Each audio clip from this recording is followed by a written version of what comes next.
अस्सलाम वालेकुम। तो दोस्तों, जैसा कि लास्ट हमने जो सेकंड लास्ट वीडियो अपलोड की थी ट्रांसफार्मर की, उस ट्रांसफार्मर के आज हम कैटलॉग या उसकी इन्फो को डिस्कस करेंगे कि उसमें क्या क्या खूबियाँ थीं और क्या क्या उसकी क्वालिटीज़ थी या प्रॉपर्टीज़ थी।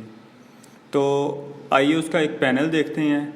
इस पैनल में तमाम इन्फॉर्मेशन दर्ज है उस ट्रांसफार्मर की। सबसे पहले तो ट्रांसफार्मर का नंबर लिखा हुआ है, ये देख सकते हैं आप, IDB 630-11। फिर नीचे उसकी KVA में कैपेसिटी है, 630 किलो वोल्ट एम्पेयर इसकी कैपेसिटी है। फिर आ जाते हैं उसके HV हाई वोल्टेज, उसके कितने होते हैं। आपको पता है ट्रांसफार्मर दो किस्म के एंड्स होते हैं, एक हाई वोल्टेज, एक लो वोल्टेज। हाई वोल्टेज वो हो रहे होते हैं, वो वोल्टेज होते हैं जो ग्रिड से ट्रांसफार्मर में वोल्टेजेस आ रहे होते हैं तार के ज़रिए, वो वोल्टेज हैं 11,000 वोल्ट। अब एक वोल्टेज वो होते हैं जो ट्रांसफार्मर से निकलते हैं ताकि जो हमारे घरों में लाइट आ रही है वो हमें मिल सके, वो होते हैं LV लो वोल्टेज। वो ट्रांसफार्मर रिलीज़ करता है 415, जैसा कि लास्ट वीडियो में भी आपसे डिस्कस किया था। अब ये हमने बताया वोल्टेज कितने होते हैं तार में। अब वोल्टेज के साथ आपको दूसरी चीज़ एक पता है कि एम्पेयर भी ज़रूरी होते हैं। तो एम्पेयर कितने होते हैं हाई वोल्टेज के? सिर्फ 33.06 एम्पेयर। अंदाज़ा कर लें कि 11,000 वोल्टेज और सिर्फ 33 एम्पेयर। और जबकि लो वोल्टेज कितने हैं? लो वोल्टेज 415, जबकि लो वोल्टेज पे हमारे पास एम्पेयर कितने हैं? 876.5। अब आप कहें कि भाई वो 11,000 वोल्टेज तार के अंदर हैं जबकि एम्पेयर सिर्फ 33, और जबकि दूसरे एंड पे जो करंट घरों को जा रहा है वो 415 वोल्ट है, जबकि जो 876.5 एम्पेयर करंट, 876 बहुत बड़ी फिगर है। तो दोस्तों, आपको पता होना चाहिए कि वोल्टेज और एम्पेयर हमेशा एक दूसरे के इन्वर्सली प्रोपोर्शनल होते हैं। मतलब जब एक चीज़ ज़्यादा होगी तो दूसरी ऑटोमेटिकली कम होगी, एक चीज़ के बढ़ने से दूसरी चीज़ कम होगी और दूसरी चीज़ के बढ़ने से पहली चीज़ कम होगी। इसलिए वोल्टेज जब ज़्यादा थे 11,000 तो एम्पेयर सिर्फ 33 थे, जबकि जब वोल्टेज कम हो के 415 हुए, क्योंकि ये स्टेप डाउन ट्रांसफार्मर था, वोल्टेज कम हुए तो एम्पेयर बढ़ गए 876। अब फेज़ हमें पता है कि नॉर्मली सिंगल फेज़ तो घरों में यूज़ होता है, लेकिन ट्रांसफार्मर 3 फेज़ ही करंट पैदा करता है। हाई वोल्टेज HV में भी देखें 3 फेज़ ही है और LV में भी 3 फेज़ है। 3 फेज़ ही है, 3 फेज़ ही आगे इसने दे दिए। आगे इसका डायग्राम नंबर बताया गया, हमें उससे लेना देना नहीं है, जो PEL S2 475 आई थिंक। फिर वेक्टर ग्रुप इसका बताया गया है कि 9-11। फिर वो टाइप ऑफ कूलिंग बता रहा है ONAN। ये असल में ऑयल बेस्ड कूलिंग सिस्टम होता है। आपको पता है काफ़ी किस्म के कूलिंग मेथड होते हैं ट्रांसफार्मर में। ऑयल के ज़रिए उसको कूल रखा जाता है, एयर के ज़रिए रखा जाता है, इसके अलावा वैक्यूम के ज़रिए रखा जाता है और दूसरे मुख्तलिफ़ किस्म के फ्लूइड्स के ज़रिए रखा जाता है। तो इस ट्रांसफार्मर में ऑयल यूज़ हो रहा है इसको कूल रखने के लिए, ठंडा रखने के लिए। आप वो बता रहा है कि इसकी फ्रीक्वेंसी क्या होती है। वो कह रहा है 50 हर्ट्ज इसकी फ्रीक्वेंसी होती है। मतलब हर सेकंड में 50 दफ़ा प्रेशर का बहाव इसमें से बहता है तार के अंदर से करंट या वोल्टेज की सूरत में। अब आपको पता है कि एक चीज़ होती है रेजिस्टेंस। रेजिस्टेंस किसी भी चीज़ में रुकावट को कहते हैं। मतलब अगर तार में से करंट गुजर है तो उसके जो बहाव में रुकावट होगी वो रेजिस्टेंस है। उसकी एडवांस फॉर्म होती है इम्पीडेंस। इम्पीडेंस का मतलब होता है पूरी चीज़ की जो रेजिस्टेंस है।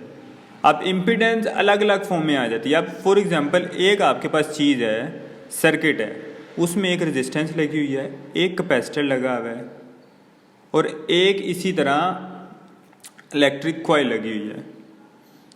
अब हर चीज़ की अलग अलग रेजिस्टेंस होगी। अब रेजिस्टेंस को तो हम डायरेक्ट रेजिस्टेंस कहते हैं, कैपेसिटर को कैपेसिटेंस नहीं कहते, उसको कैपेसिटेंस कहते हैं। इसी तरह इंडक्टर लगा होता है, उसको इंडक्टर की रेजिस्टेंस नहीं कहते बल्कि उसको इंडक्टर की इंडक्टेंस कहते हैं।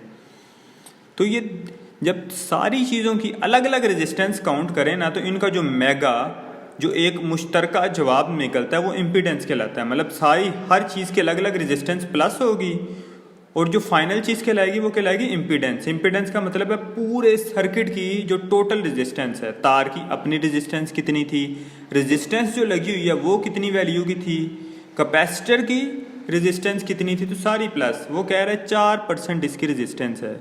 अब 4% किस तरह होगी, समझ तो हमें आ नहीं रहा कि 4% कैसे। तो 4% इस तरह, मतलब अगर 100 करंट आ रहा है, 100 वैल्यू करंट की आ रही है, तो उसमें से 4 ज़ाया हो रही है, मतलब हर 100 में से 4 वैल्यू ज़ाया हो जाएगी। ये सबसे आसान तरीका था आपको बताने का या समझाने का। मतलब जितनी भी वैल्यू आएगी उसमें से 4% करंट की वैल्यू ज़ाया हो जाएगी रेजिस्टेंस की मद में। फिर आता है ऑयल स्पेक्स, इसका नंबर वो कह रहा है जी IEC 6296 है। अब इसमें ऑयल का वेट कितना है, ऑयल का वेट अगर आप देखें तो 538.30 kg, 538.300 ग्राम, बहुत ज़्यादा वेट है। इसके अलावा वो कह रहा है इसकी लिफ्टेबिलिटी ऐसे कितनी है। अक्सर आपने देखा होगा इस तरह की हैवी चीज़ें डायरेक्ट नहीं उठाते, वो एक पुली सी होती है, 3 स्टैंड होते हैं, स्टैंड टाइप, वो 3 पोल्स का एक स्टैंड बना होता है। उस स्टैंड के सेंटर में पुली लटकी होती है और जंजीर की मदद से प्रेशर लगा, फोर्स लगा के उसको उठाते हैं। तो वो बता रहा है लिफ्टेबल ऐसे जिससे इस ट्रांसफार्मर को आसानी से उठाया जा सकता है, वो 1184 किलो है, 1184 kg। अब हम कहें कि 1184 kg की स्पेस या पावर चाहिए इसको उठाने के लिए, तो नीचे देख लें इसका टोटल वेट भी कितना है। इसका टोटल वेट है 2634 kg, 2634 किलो का ये ट्रांसफार्मर है। इसीलिए इसको उठाने के लिए अगर हमारा 1184 किलो वज़न या जोर लग रहा है तो कोई इसमें मसले वाली बात नहीं है।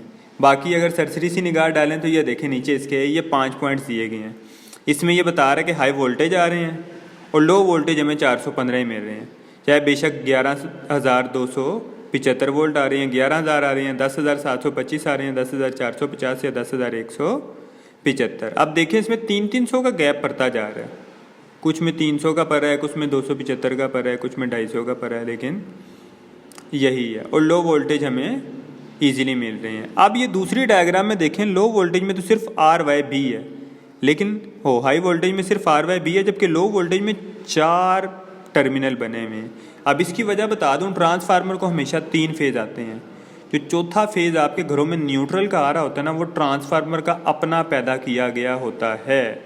वो कैसे, वो जब हम उसको अर्थ करते हैं तो वो एक फेज़ अपने तौर पे जनरेट हो जाता है या ट्रांसफार्मर जनरेट करता है जो न्यूट्रल कहलाता है, और जिसके बगैर हमारा काम ही नहीं चल सकता। अक्सर आपने देखा होगा ये जो लंबी लंबी तारें बिछी होती हैं, इसमें सिर्फ 3 वायर्स होती हैं, वो तीनों RYB होती हैं। चौथी कभी आपने देखी है न्यूट्रल आ रही हो, वो न्यूट्रल आती ही नहीं। ट्रांसफार्मर तक, ग्रिड तक भी 3 जाती हैं, ग्रिड से RMU में भी 3 तारें जाती हैं, और RMU से ट्रांसफार्मर में भी 3 तारें जाती हैं। ट्रांसफार्मर से 4 निकलती हैं। वो एक ट्रांसफार्मर की अपनी औलाद होती है जो वो पैदा करके अपने से अलग कर देता है, बल्कि अपने साथ अटैच रखता है, वो कहलाती है न्यूट्रल। तो ये टोटल हमारा एक छोटा सा रिव्यू था। उम्मीद करते हैं आपको पसंद आया होगा। तो बाकी अभी तक के लिए इतना ही, मिलते हैं इंशाल्लाह नेक्स्ट वीडियो में। अपना ख्याल रखिएगा। अल्लाह हाफिज़।